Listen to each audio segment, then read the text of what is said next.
सपना अमीर घर की बहू, आत्मविश्वासी और अधिकारपूर्ण। अजय सपना का पति, एक साधारण स्वभाव का इंसान। सुधा देवी अजय की मां, पारंपरिक महिला। सुमित सपना का भाई। अन्य पात्र, नौकर, पड़ोसी आदि। पहला भाग, कहानी की शुरुआत। सपना शादी के बाद ससुराल आई है। दृश्य 1, ससुराल में सपना का आगमन। सपना महंगी साड़ी और गहनों में लिपटी हुई है। अजय उसके बगल में खड़ा है।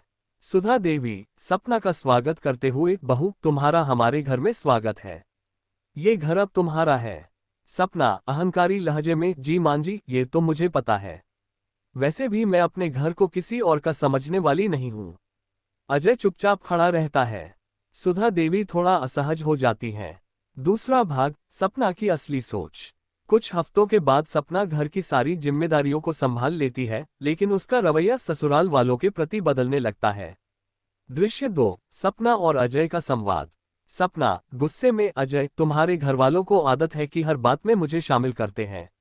मुझे ये नौकर चाकर का काम पसंद नहीं।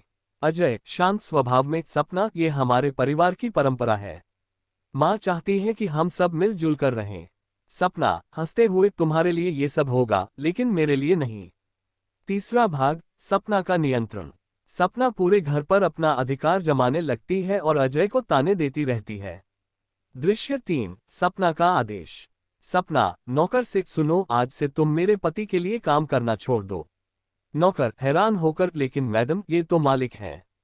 सपना हंसते हुए, मालिक ये तो मेरे नौकर जैसे ही हैं।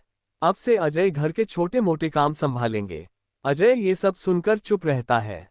वह सपना से बहस नहीं करना चाहता। चौथा भाग, अजय की हालत। अजय धीरे धीरे सपना के आदेशों का पालन करने लगता है। दृश्य 4, सुमित का सवाल। सुमित सपना से, दीदी जीजू को इस तरह क्यों ट्रीट कर रही हो। सपना आत्मविश्वास से, सुमित तुम समझ नहीं सकते, मुझे ये घर चलाना है और अजय को मेरी बात माननी होगी। पांचवा भाग, कहानी का क्लाइमैक्स। अजय अंततः अपनी आत्मसम्मान को पहचानता है और सपना को उसकी गलतियों का एहसास कराता है। दृश्य 5, अजय का विद्रोह।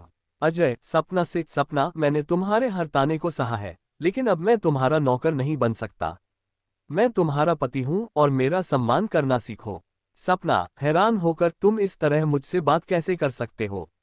अजय गंभीर स्वर में, क्योंकि अब मैं अपने लिए खड़ा हो रहा हूं। अगर तुम मेरे साथ रहना चाहती हो तो हमारे रिश्ते में बराबरी होनी चाहिए। सपना को अपनी गलतियों का एहसास होता है और वह माफी मांगती है। अंतिम भाग, सुखद अंत। सपना और अजय का रिश्ता मजबूत हो जाता है। सपना घर में सबका सम्मान करना सीख जाती है। दृश्य 6, परिवार का पुनर्मिलन। सपना अजय और सुधा देवी के साथ हंसी खुशी समय बिताती है। सपना मुस्कुराते हुए, मां जी मैं आपसे माफी मांगना चाहती हूँ। अब से मैं इस घर को अपना घर मानूंगी। सुधा देवी आशीर्वाद देते हुए, बहू यही सही मायने में परिवार है।